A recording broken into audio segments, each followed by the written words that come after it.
यूं तो भारत ने T20 सीरीज जो है वो ऑस्ट्रेलिया से जीत ली है पहले ही, लेकिन इस सीरीज के आखिरी मैच में यानी कि 5वें T20 इंटरनेशनल में आज बेंगलुरु के एम चिन्नास्वामी स्टेडियम में भारत का मुकाबला ऑस्ट्रेलिया से होने जा रहा है। यह मैच बेहद महत्वपूर्ण है। भले ही सीरीज भारत के नाम हो चुकी है, लेकिन भारत अपनी लय को बिगड़ने नहीं देना चाहेगा, क्योंकि आने वाले 6 महीने में T20 का विश्व कप भी होना है। तो भारत चाहेगा कि उसके पास जीत पर जीत आते रहे। दूसरी तरफ ऑस्ट्रेलिया के लिए यह मुकाबला बेहद महत्वपूर्ण है। वो कभी नहीं चाहेगा कि वो 1-4 के अंतर से हार कर वापस घर लौटे। वो निश्चित तौर पर चाहेगा कि वो स्कोर लाइन को कम से कम 2-3 कर दे, ताकि हार थोड़ी सम्मानजनक दिखे। वैसे भी ऑस्ट्रेलिया ने भारत को विश्व कप में पराजित किया है, तो वनडे विश्व कप की चैंपियन टीम T20 इंटरनेशनल में जो है वो चाहेगी कि वो वापसी करे और 5वें T20 इंटरनेशनल को जीत ले, तो कम से कम उसके लिए एक सम्मानजनक हार होगी सीरीज में। तो आज के मैच में किस टीम का पलड़ा रहेगा भारी, और क्या भारत अपनी प्लेइंग 11 में चेंज करेगा, इस पर हमारी चर्चा होगी। लेकिन पहले आपको बता दूं कि आप देख रहे हैं न्यूज बाइस्कोप और मैं हूं राकेश रंजन। भारत और ऑस्ट्रेलिया के बीच वर्तमान सीरीज का 5वां एवं आखिरी T20 इंटरनेशनल मुकाबला आज बेंगलुरु के एम चिन्नास्वामी स्टेडियम में खेला जाएगा। तो इस मैच में किस टीम का पलड़ा रहेगा भारी और कौन सी टीम मारेगी बाजी, इसी पर हमारी चर्चा है। और हम आपको बता दें कि ये जो बेंगलुरु की एम चिन्नास्वामी स्टेडियम की पिच है वो बल्लेबाजों के मुफीद है, और बल्लेबाज जो है यहां पर बल्लेबाजी करना सबसे ज्यादा पसंद करते हैं। तो एक हाई स्कोरिंग मैच की उम्मीद हम सभी कर रहे हैं, और लगता है कि चौके और छक्के जो है वो बरसेंगे। तो इन चौके छक्कों की बरसात के बीच जीत किसे मिलेगी? अगर भारतीय टीम को यह मुकाबला जीतना है तो कुछ चीजें जो उसके लिए बेहद महत्वपूर्ण है वो उन्हें करनी होंगी। और ऐसे भी भारतीय टीम सिर्फ इस मैच को नहीं देख रही, वो आगामी विश्व कप और इसके अलावा दक्षिण अफ्रीका दौरे पर जो 3 मैचों की T20 सीरीज होनी है उस पर भी उसकी नजर होगी, और इसलिए भी यह मैच महत्वपूर्ण हो जाता है। अगर आप उस लिहाज से देखें तो भारतीय टीम जो पहली चीज चाहेगी वो ये चाहेगी कि टीम को अच्छी शुरुआत मिले, क्योंकि हमने इस पूरी सीरीज के दौरान देखा है कि जब जब भारतीय टीम को अच्छी शुरुआत मिली है भारत ने बड़ा स्कोर बनाया है। तो भारतीय टीम चाहेगी कि वो बड़ा स्कोर एक बार फिर से बनाए, क्योंकि बेंगलुरु में तो रन बरसेंगे ही।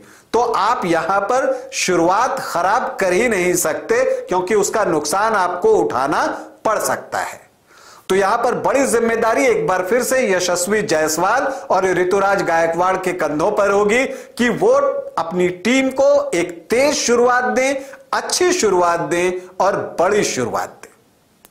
जो भारतीय टीम के लिए दूसरा महत्वपूर्ण पहलू है इस मैच के लिए, तो देखिए सूर्य कुमार यादव जो कि कप्तान हैं और श्रेयस अय्यर जो टीम के उपकप्तान हैं, उनके बल्ले से रन निकलना चाहिए।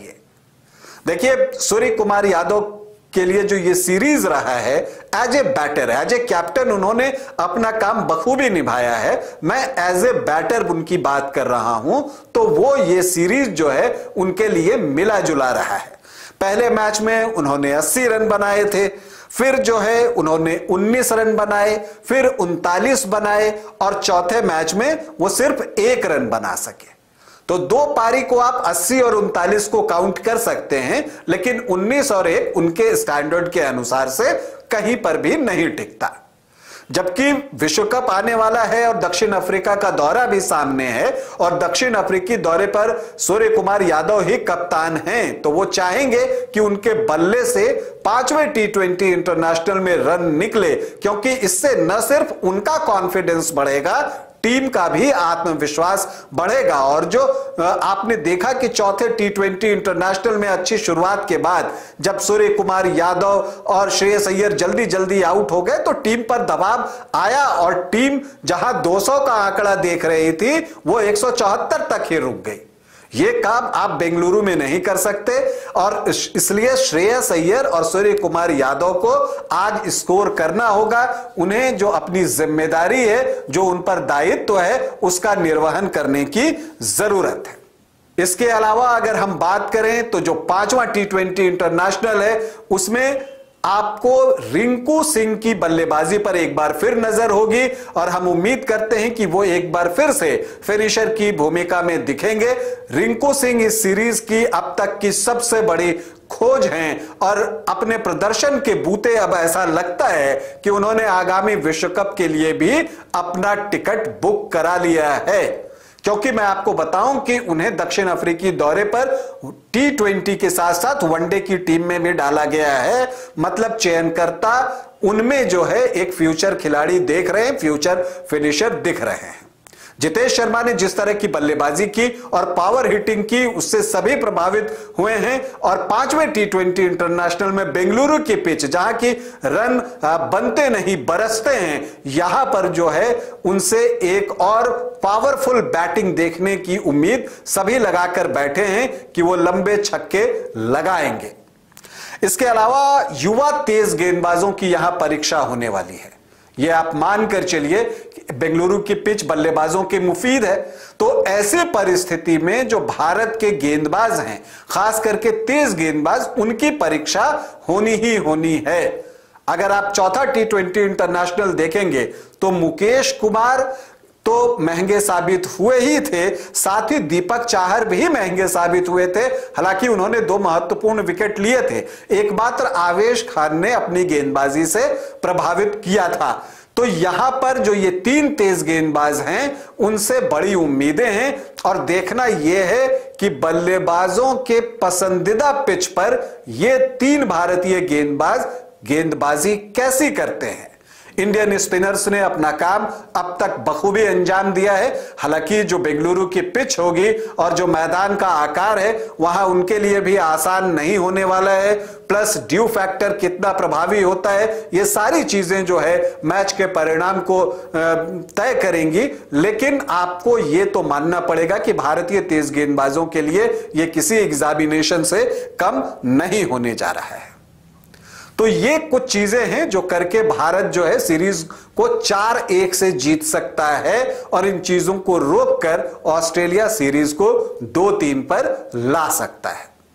अब सवाल उठता है कि क्या भारतीय टीम जो है अपने प्लेइंग 11 में कोई चेंज करेगी। तो देखिए, अगर हम इस सीरीज को देखें तो 2 खिलाड़ी ऐसे हैं जिन्हें अब तक अवसर नहीं मिला। उनमें एक तो शिवम दुबे हैं और दूसरे वाशिंगटन सुंदर है। तो अब चूंकि शिवम दुबे को दक्षिण अफ्रीकी दौरे के लिए T20 टीम में शामिल नहीं किया गया है, तो ऐसा लगता है कि वो भारत के T20 वर्ल्ड कप के प्लान का हिस्सा नहीं है। तो ऐसी परिस्थिति में मुझे लगता है सिर्फ नाम के लिए उन्हें खिलाने का कोई मतलब नहीं होगा कि चलो अब हमने सीरीज जीत ली है, आपको दक्षिण अफ्रीकी दौरे पर भी मौका नहीं मिला है तो आप एक मैच खेल लीजिए। ऐसा करके कोई फायदा नहीं होने जा रहा। उससे बेहतर है कि जो खिलाड़ी खेल रहे हैं उन्हें ही जो है आत्मविश्वास प्राप्त करने दें। चूंकि बेंगलुरु के पिच पर रन बनेंगे तो उनका आत्मविश्वास बढ़ेगा। वाशिंगटन सुंदर एक ऐसे गेंदबाज हैं जिन्हें अवसर दिया जा सकता है। उन्हें पहले 4 T20 इंटरनेशनल में मौका नहीं मिला है, लेकिन दक्षिण अफ्रीकी दौरे पर वो टीम का हिस्सा हैं, तो मुझे लगता है कि उन्हें अवसर दिया जा सकता है। लेकिन कप्तान को यह फैसला लेना होगा कि उन्हें किनकी जगह अवसर दिया जाए। क्या एक तेज गेंदबाज कम करके वाशिंगटन सुंदर को खिलाया जाए, या फिर जो है आप ये कर सकते हैं कि एक स्पिनर को कम करके उन्हें खिला सकते हैं। लेकिन यहां पर अगर आप देखें तो मैदान छोटा है, बहुत ज्यादा रिस्क लेने की स्थिति में भी सूर्य कुमार यादव नहीं होंगे। लेकिन अगर चेंज होना है तो मुझे लगता है कि एक ही चेंज हो सकता है कि वाशिंगटन सुंदर को टीम में शामिल किया जा सकता है। अब उनकी जगह किन्हें बाहर किया जाता है यह देखना दिलचस्प होगा। तो हम उम्मीद करते हैं कि भारत आज 5वें T20 इंटरनेशनल में भी जीत दर्ज करेगा और सीरीज 4-1 से अपने नाम करेगा। भारतीय क्रिकेट टीम को हमारी ढेरों शुभकामनाएं। अभी के लिए इतना ही, इजाजत दें, नमस्कार।